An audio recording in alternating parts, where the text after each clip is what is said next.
Hey everybody, welcome to Summoner Wars. Now this is one of my favorite games. It might just be my favorite game. And today I'm going to show you exactly why. Now, I want to draw your attention to the center of the screen here.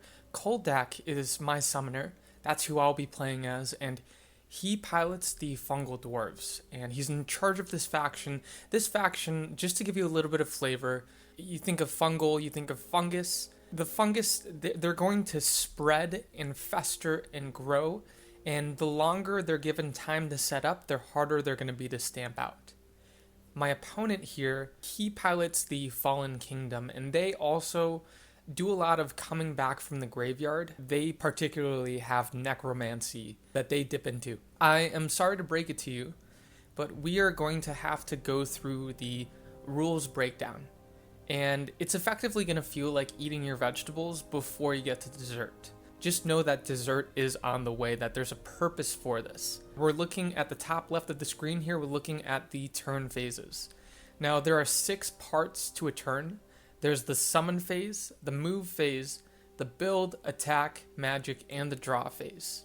The summon phase is how we start our turns. These gates here, this is where we're going to be summoning our units from or through.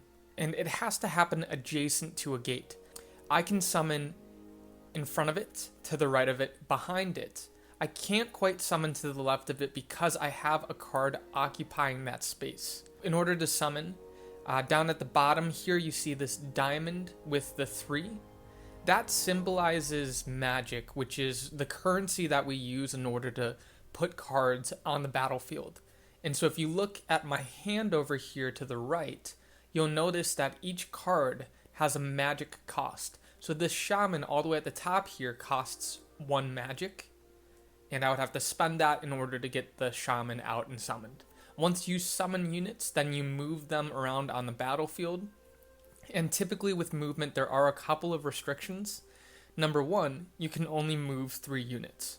Number 2, you can only move each unit a maximum of 2 spaces, and those spaces have to be in adjacency. So with Kuldak here, I could move him to the left, and then I could move him up 1 to put him adjacent to my beast, for instance. Then on to the build phase. Typically during the build phase, you're only building structures like a gate, and one limitation with structures is they can only be built in the back 3 rows, or they can be built right next to your summoner. So if your summoner takes a very forward approach, that's how you can get a really aggressive gate down. Onto the attack phase, which is really the most pivotal part of the turn phase, which would be when you initiate attacks. And so for instance here, my carrier has 2 melee. You see that denoted in the sword. And all that means is I can attack if there's a unit adjacent to my spore carrier. And I would attack with 2 dice, and the likelihood of these hits landing, it's a 5 out of 6 chance.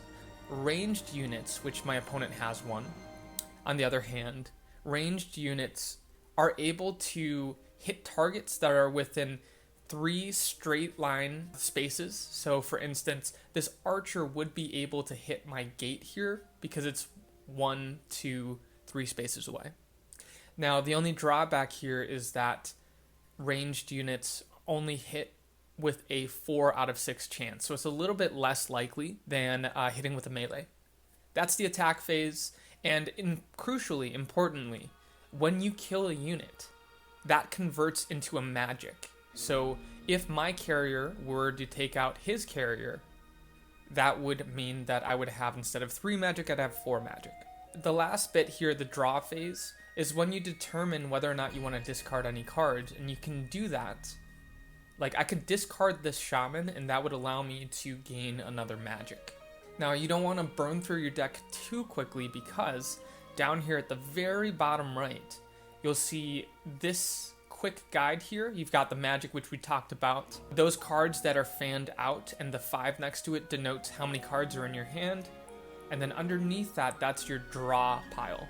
And once you draw through, I have 25 cards. Once you draw through all of those, that's it. You don't get to reshuffle.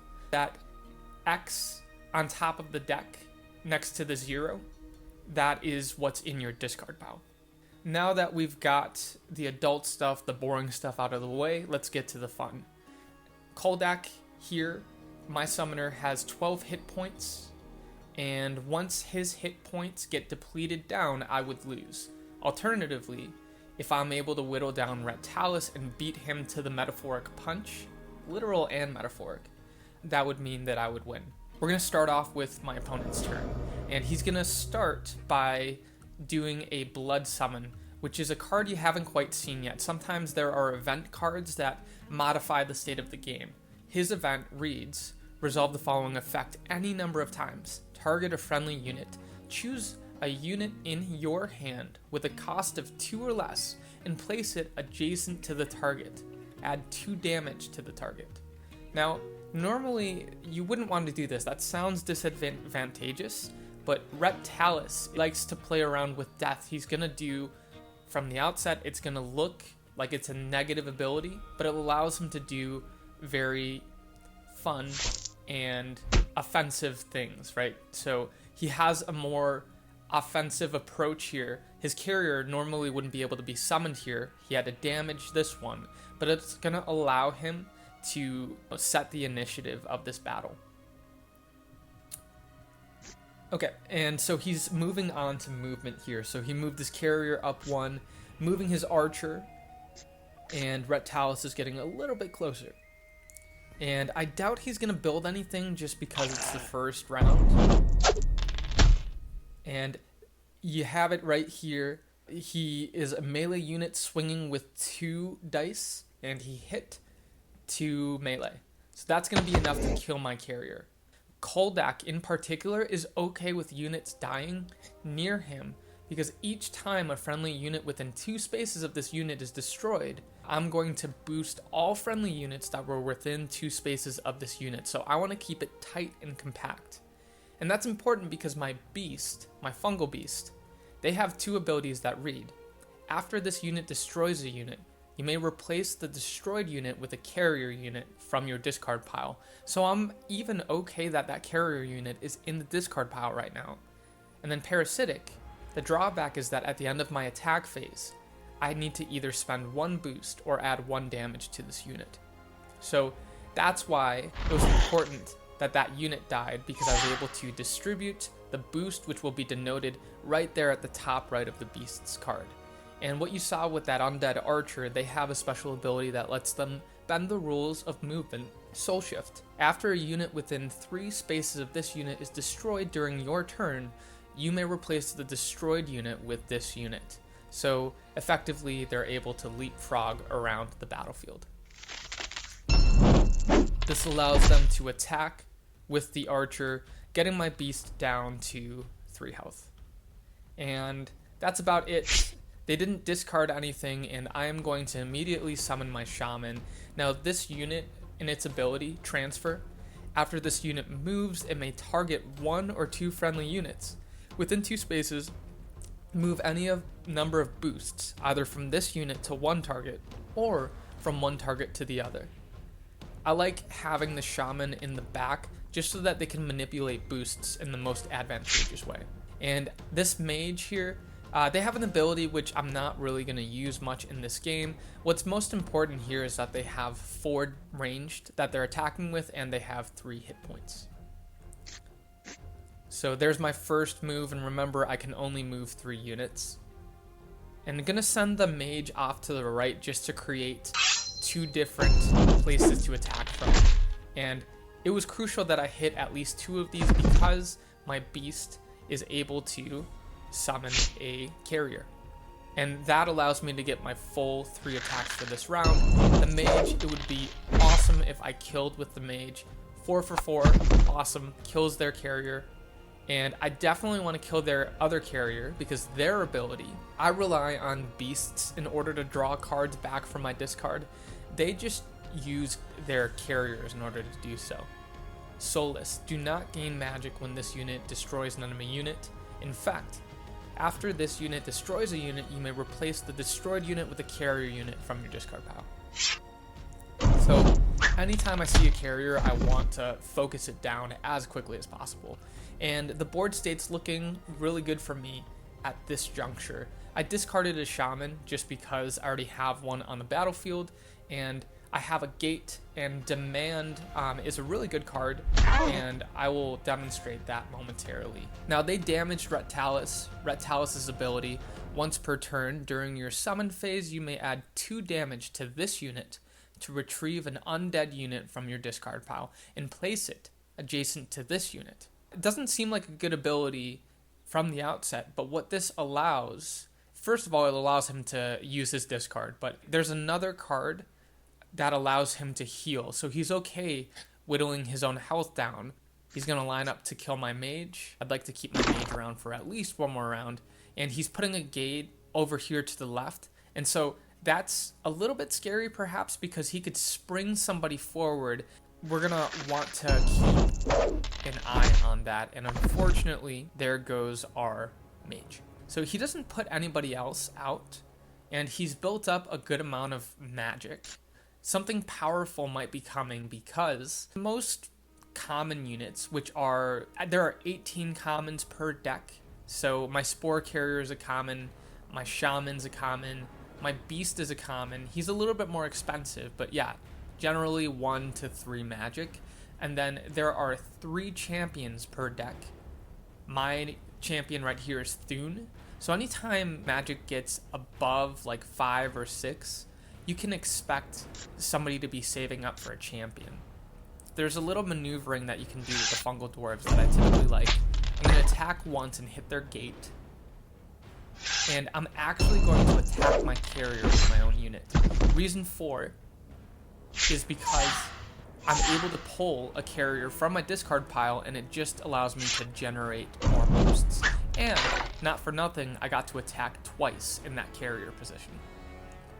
So, not much else going on. I'm going to hold on to my gate. I don't think I quite need it yet, and Relentless is definitely going to follow back. So, summoning more carriers, and we've seen this blood summon, so he's just going to push forward. This warrior here, reading their ability, each time a unit is destroyed on your turn, boost this unit. At the end of your turn, remove 2 boosts from this unit. And what the boost allow him to do is to get +1 strength for each boost it has to a maximum of 5. He's being incentivized to kill off his units. And he's pulling forward with the warrior. Archer tucking in a little bit, and we're going to attack. That's unfortunate. You're going to see the carriers coming back from the grave. And I at least get some boosts for my troubles. But it's not likely that this beast is going to live. And that would end up killing him. We were fortunate in the sense that he could have attacked with the carrier and potentially put another carrier on the battlefield. And that archer gets to spring forward. So I almost thought that it was the end of their turn. So there is a little bit of unpredictability, and you need to keep tabs on what your opponent's doing. To return, I summoned my carrier from my hand. And we're going to pull him forward. And because I have 3 boosts from my shaman, I'm going to put those boosts onto the carrier, because that carrier will turn into a fungal beast at the end of the turn. And I'm putting this gate down just to make it that Kuldak can't get surrounded.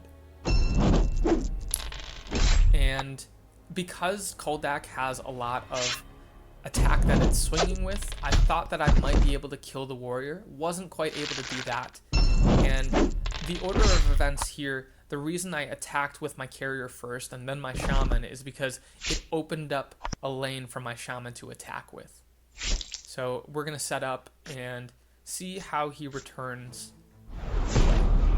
Target any number of units. For each target, you may add 2 damage to an adjacent unit. Destroy each target. So he's going to, and these units are already close to dying, so he's okay with them getting damaged. And ultimately what that's going to do is it's going to allow his undead warrior to add up a lot of damage and get a lot of boosts. And he's going to try to take out my beast as well.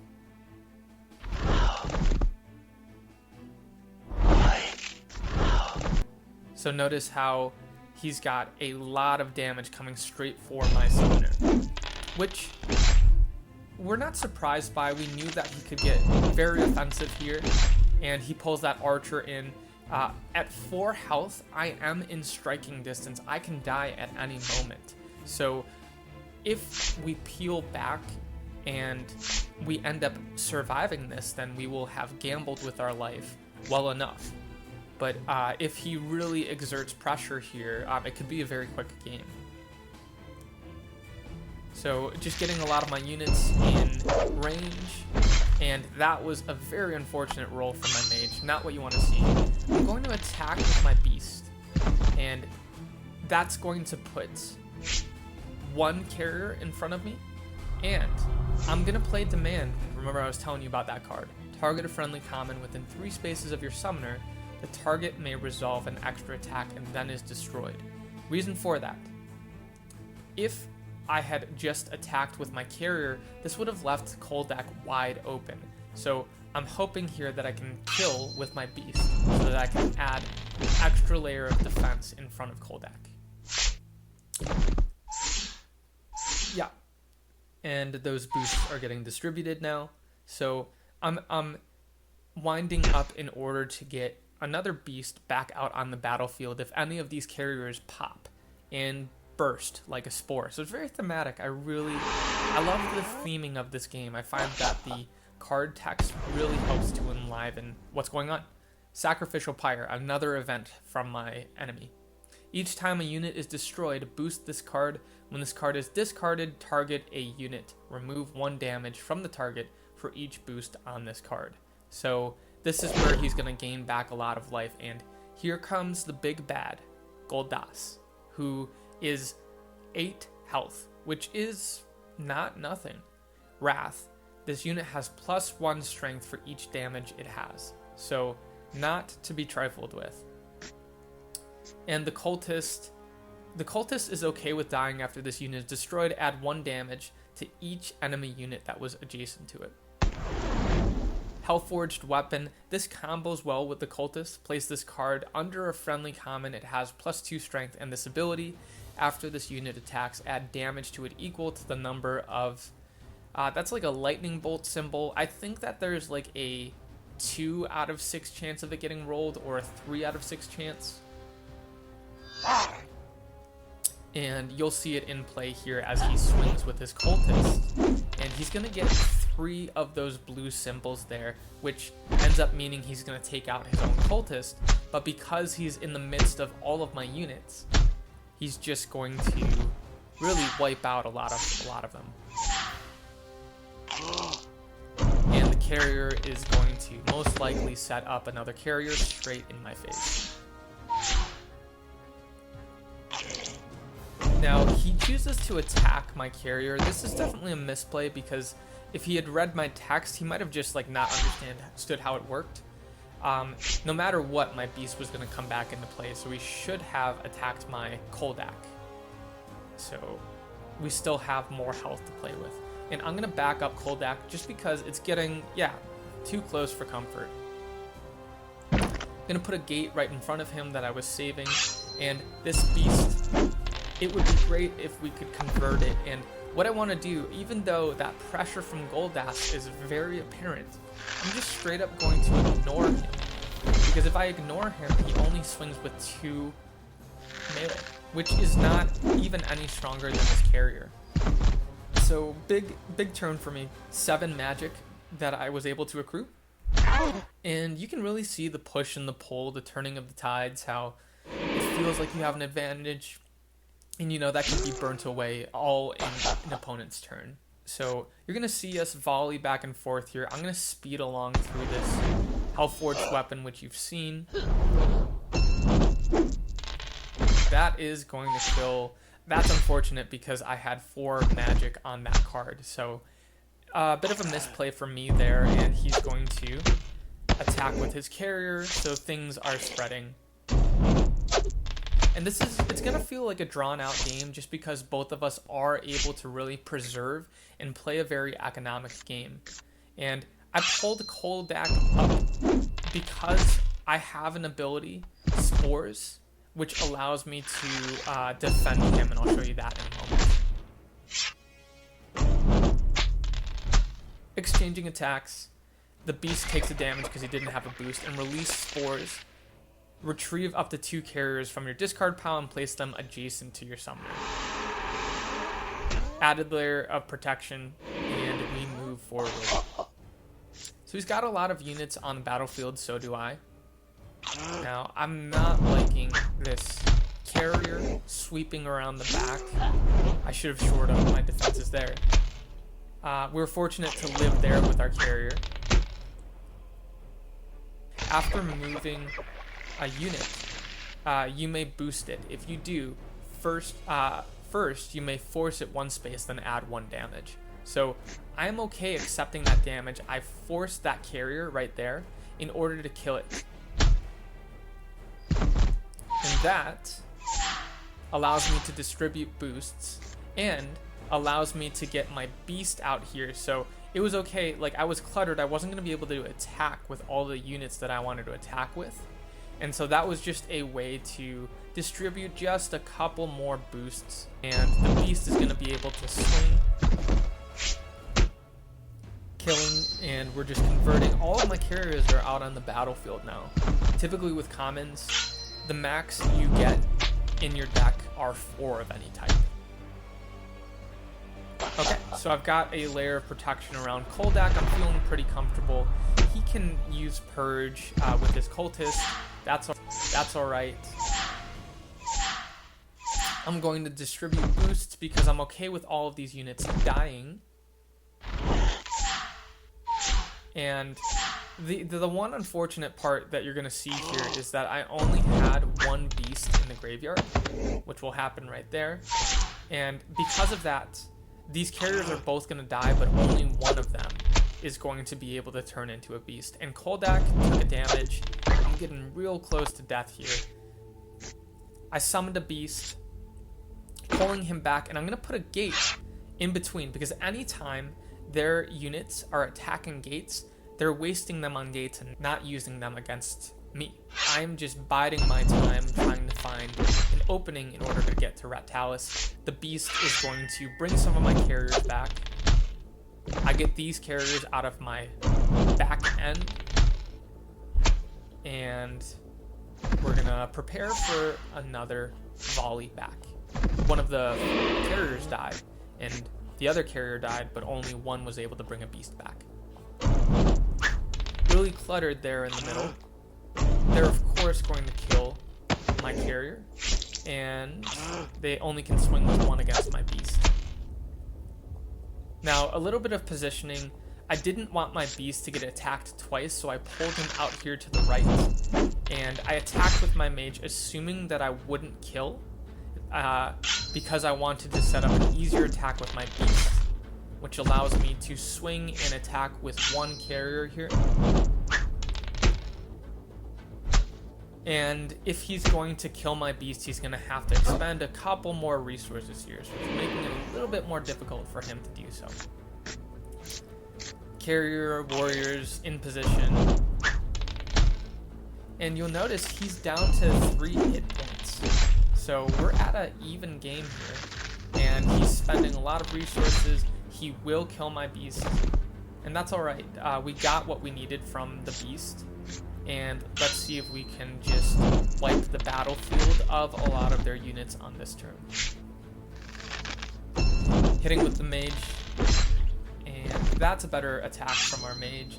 And this carrier, is he going to kill? He will kill.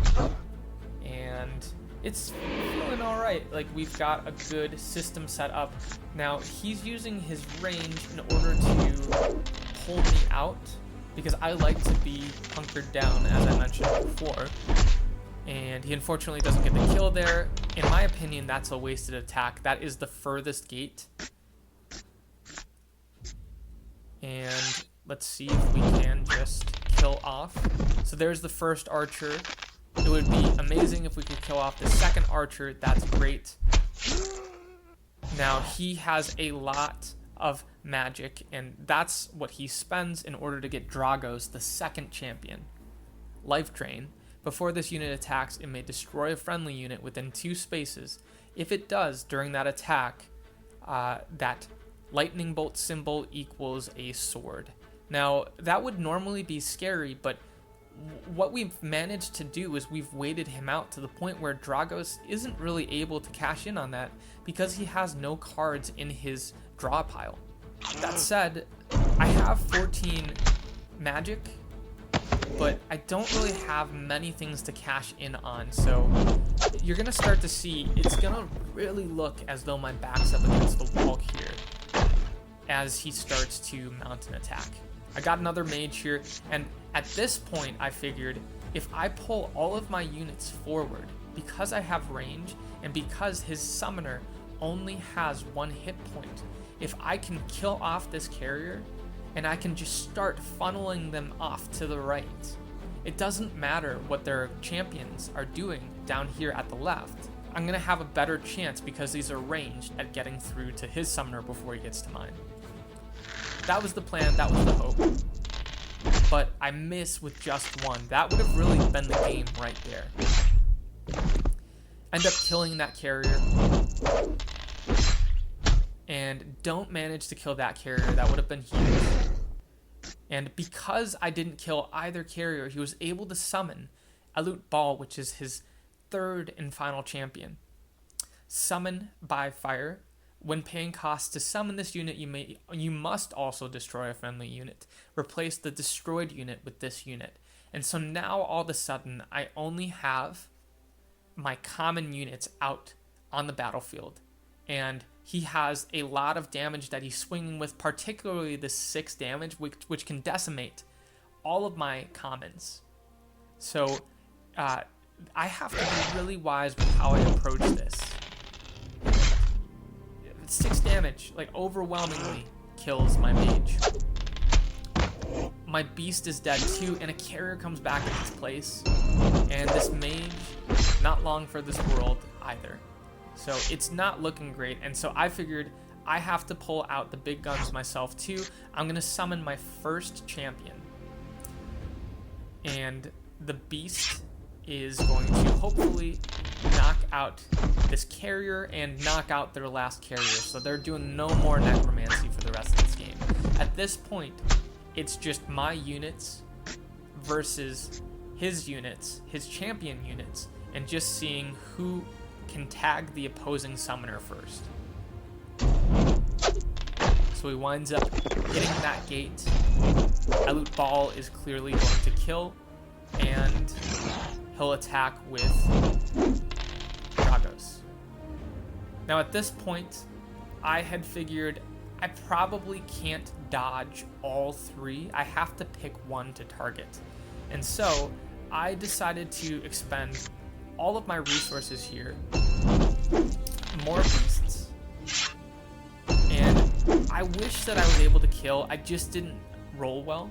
So in order to kill him, I needed to demand an extra attack of my beast. And that ends up killing Elut Ball. Carrier comes back in his place. And so now he's pulling Goldas forward. He's going to try to knock these 2 units out. And if I get into a brawl where we're just trading blows, he's going to win the advantage here. Notice that I just summoned Maldar, whose text reads, at the end of your move phase, add 1 damage to this unit. If this unit is still in play, you may then target a friendly adjacent unit, add 2 boosts to the target. So he has a lot of health, but it can get whittled down very, very quickly. So oh wow, it was close, but he ended up killing that one and only doing 2 damage to my beast here. So Maldar, we're gonna rush him forward, and the beast, we're gonna chip away at Dragos' health, and we're pulling Kuldak back just to be in a safer position. So there's my first attack, and you saw Maldar damage himself. Second attack, and this is a crucial play. I'll show you what ends up happening here. So he attacks with Goldas, hitting for 2, so I'm down to 5. He attacks with Dragos, hitting for only 3, so now I'm down to 2. He has to hit both of these, and he misses. But actually, he played this really, really well, because if you read my text again, I only had 1 health, and at the beginning of my move phase, or at the end of my move phase, add 1 damage to this unit. So I wouldn't say this decided the game, but it would have made it way more of an uphill battle, because I had this card in hand, Symbiotic Healing.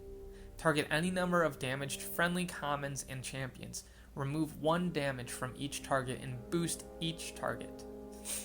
Because I had that, I was able to withstand that damage. So there's the boost, and there's the health.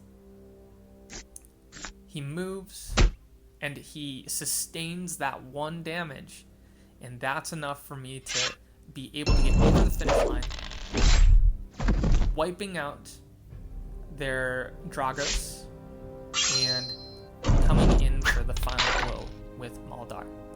And so there you have it. That is a game cut and dry of Summoner Wars. But we're not just going to stop there. I wanted to show you, now that you understand the mechanics of how the game works, I wanted to show you 2 more games that I think demonstrate what the Fungal Dwarves can do and what you can do with factions in different ways. So I would articulate this game as a economic battle, where you're really trying to conserve resources to count pennies, right? And this game here has a completely different feel. I'm going up against the Sand Goblins, who are another one of my favorite factions. I'm gonna play through this. We're gonna breeze through it a little bit more quickly, and I'm gonna stop at choice parts just to be able to articulate important moments. And here's one of them. They're allowed to modify a lot of their structures. Place this card under a friendly structure. It has this ability, Explosive Shell. Once per turn during your attack phase, you may target a card exactly 2 spaces away from this unit. Discard the top card of your draw pile to add 1 damage to the target and to each card adjacent to it. So I don't want to get close to this gate.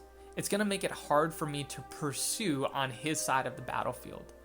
And so you see him killing my units, and I am going to set up for an attack. Now, I wind up killing this rider, which you might think is a good thing because I'm able to summon a carrier here, but what I wasn't thinking about is that he was able to use his mortar here, and that's him using it right here. So he's not only going to be able to get a damage on my carrier, he's able to get a damage on my other carrier and on my beast. And that's problematic because Kuldak loves to fight in close quarters. He loves to bundle up, as you saw in that last round.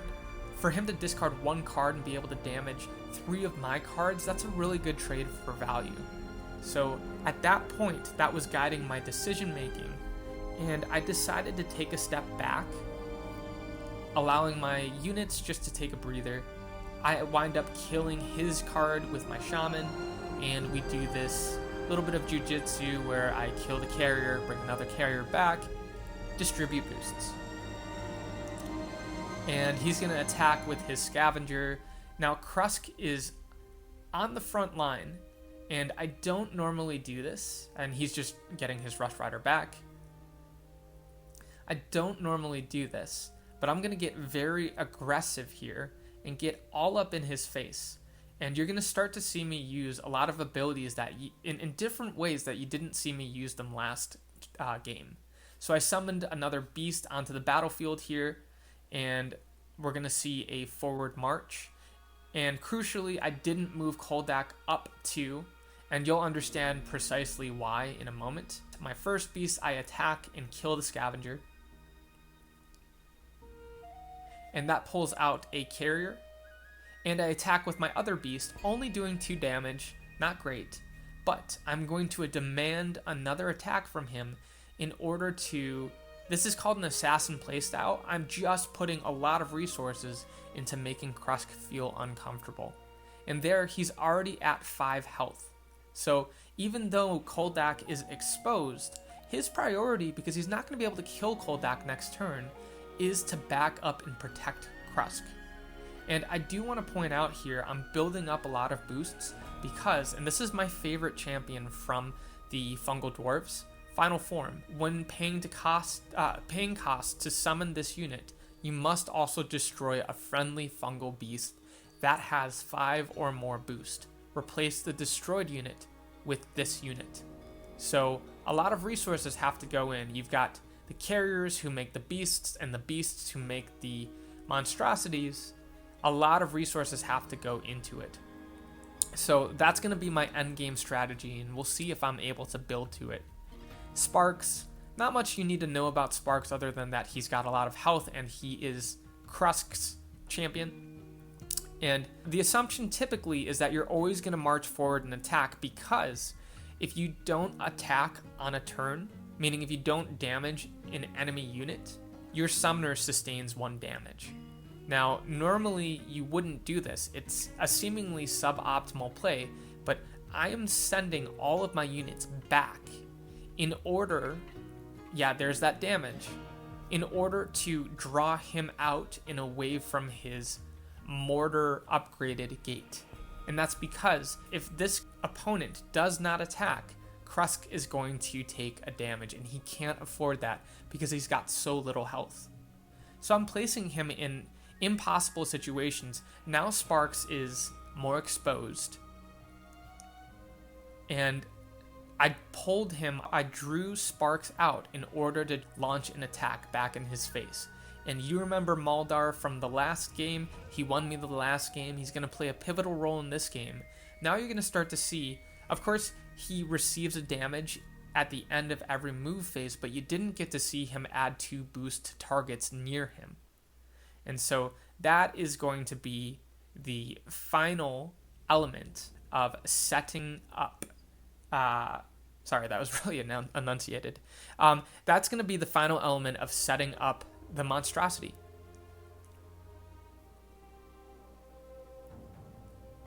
As long, and the shaman gave the other boosts to my beast. I've got a carrier on that other side. So next turn, I'm going to be able to summon the monstrosity. Just to explain something there so that you're not confused, this Rust Rider is a structure, so it can be built in any of the back 3 rows, as opposed to being built right next to a gate. So there we have it, Monstrosity is out and on the battlefield, and I didn't want to rush forward and waste his health, so I was just going to wait, kind of using him as a second summoner, as it were, because he's almost more menacing than my summoners. And I wasn't planning on this. I wasn't planning for this biter who's able to move 3 spaces. He's going to kill my carrier unit because ultimately I was going to make another fungal beast. He's starting to, and you're seeing the turning of the tides once more. Maldar is getting really brought down to his last hit point. Fortunately, he was able to survive, and because I have symbiotic healing, I'll be able to preserve his life a little bit longer. So there is that. And he at least sticks around for another attack. And I'm exposing my summoner because I also want to use my other event, which is release spores, to use. Last turn I was using carriers defensively, this time I'm using them offensively. Getting carriers right up in Krusk's face, and he finally is able to do away with Maldar, but Maldar more than got bang for his buck. Carrier's dead, that's alright. You're going to see a very aggressive approach where Kuldak, I'm going to push him forward, and instead of initiating attack, I actually want him in that exact position because I want to put a gate right in Krusk's face, and that means in the back row, I am able to summon any units. Well, right now they're all covered, right? All the spaces. But it's likely that he's not going to sit in front of it. And I'm going to set up a pincer with my monstrosity where I'm coming at him from the other side. Now, the reason I chose to attack with Kuldak and kill my own carrier is because I wanted to set up this other carrier in order to become a fungal beast, because I didn't want another biter to come out and kill all of my units here. So I'm just making myself a little bit more resilient as predicted, Krusk is retreating. He builds this thruster upgrade, which basically allows any unit he places it under to be able to move for free at any point. They're able to move 1 extra space. So he's going to put it under this gate. And you're going to start to see this little dance between my monstrosity and between the gate. That is really, keep your eye on that as we bring this game to the 3rd act. Dealing more damage. He's got 3 health on Krusk. He's not feeling great. Only was able to do 2 damage to the gate, but ultimately, I don't plan on killing the gate, and Sparks is 1 away from dying. One thing also that was important here is I decided to move forward with my Blight Mage because it frees up a summoning spot. Even if he kills my Blight Mage, next turn I'll be able to summon somebody from this gate, as opposed to if he had somebody blocking it. And Silt is a defensive summoner, or at least he'll use Silt defensively, in that Silt once per turn during the move or attack phase, this unit may exchange places with an adjacent unit. So he's going to use this as a bodyguard, as a protect the president type of move. Gate is pulling back. He's going to attack me with the mortar.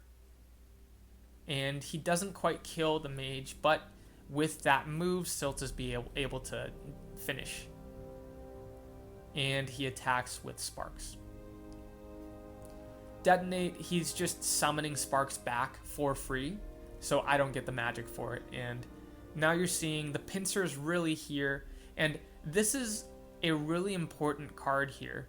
The metaphor I would use here is what's going on. It feels as though these gates, and especially the gate that's able to move, it's an offensive line, and my monstrosity is the defensive line in a football game where Krusk is the quarterback.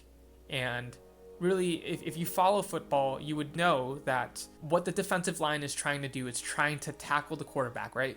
But one tactic that defensive linemen use often is it's called setting the edge. If the monstrosity doesn't set the edge and get around forcing the quarterback, or in this case Krusk, towards the other rushing defenders, then he's able to dance around back there forever. So I wound up using Stim Shrooms, adding 1 damage to the monstrosity, because I would have been playing this game where this gate would have been able to stiff arm me and keep me out of the back line for the rest of the game. For just 1 damage, I'm gonna put the monstrosity, it normally would just stop right there, but by damaging it and moving it up 1, that gate can't protect his summoner from my monstrosity. I am now pretty visibly knocking on the door and just getting my other units set up. Mage is going to attack. He's not going to kill Silt. The monstrosity, because I can't attack Krusk this turn, I'm going to deal 5 damage to the gate, which is pretty good. And that's going to bring us to the end of the game because the opponent decides to forfeit. So that's the 2nd game, and we're going to move on ahead to our 3rd game. We're going to play against the Tundra Orcs, who the summoner and really all of the units, they swing and they attack with a lot of power. Because of that, some of their units, they don't always hit. It's very high risk, high reward in that sense, but really this opponent is going to want to get up close and personal using Grognak on the front lines. And so you're going to start to see that. The Charger is able to damage itself and move forward quickly. Fighter kills my carrier. And what you're seeing right there, it's rolling, and if it hits that blue lightning bolt, it's able to move forward. Yeah, let's just explain that because it might be confusing. After each time this unit attacks an adjacent enemy card, roll a die. If that lightning bolt is rolled, you may force this unit 1 space. If you do, this unit may resolve an extra attack against an adjacent enemy. So that's what he's doing. He's attacking my beast. And his Charger, which he was able to artificially get up to my beast, also attacks it. So pretty standard, we're trading blows, as you do in Summoner Wars. Here comes one attack, here comes another, and nothing super noteworthy as of yet, but it's this move right here. Grognak decides to move forward, and he has the audacity to put a gate right on my side of the battlefield. And I thought that this would be clever, and this is the reason I wanted to show you this game. I chose to use this gate against Grognak. So typically, this is, panic. Like, he is right up against my front line. And here comes Maldar, the unsung hero from my deck. He's got a lot of hit points, and he's going to help me set up all of my other units, transforming carriers into fungal beasts, and hopefully transforming a fungal beast into a monstrosity. That's the hope. And you'll start to see I have a gate here, and you'll see why it's important. I put the gate right there. You'll see why that's important. Dealing some damage here. And here, I end up killing with Maldar. This carrier was able to transform into a fungal beast, so I have something more meaty on the front line. And there's a gap here on his gate. So there goes the beast. And he's choosing to summon I thought it was a smuggler, a smasher here, which has 6 health. Up here, back by his summoner, he doesn't choose to summon anybody near Maldar. And why that's important is, I was talking about setting the edge in my last game. I'm going to repurpose that term, and what I end up doing with all of these gates is I set the edge of the battle. And I'm basically saying I am not going to fight outside there, and you're not going to get through either. So now he can't summon from his gate. He can't summon where my shaman is. If he wanted to summon, he'd have to summon to the left here. He'd have to attack through my shaman, and only then could he get to my more crucial units. I end up pulling forward with Kuldak, and we're going to try to kill this smasher. It's a lot of health, and that winds up killing him. Although I swung with only 3, the smasher has this ability. If I rolled a lightning bolt, then it gains an additional damage. So you're seeing the swinginess of the Tundra Orcs. That does him in. Additionally, beneficially, it allows me to summon this carrier.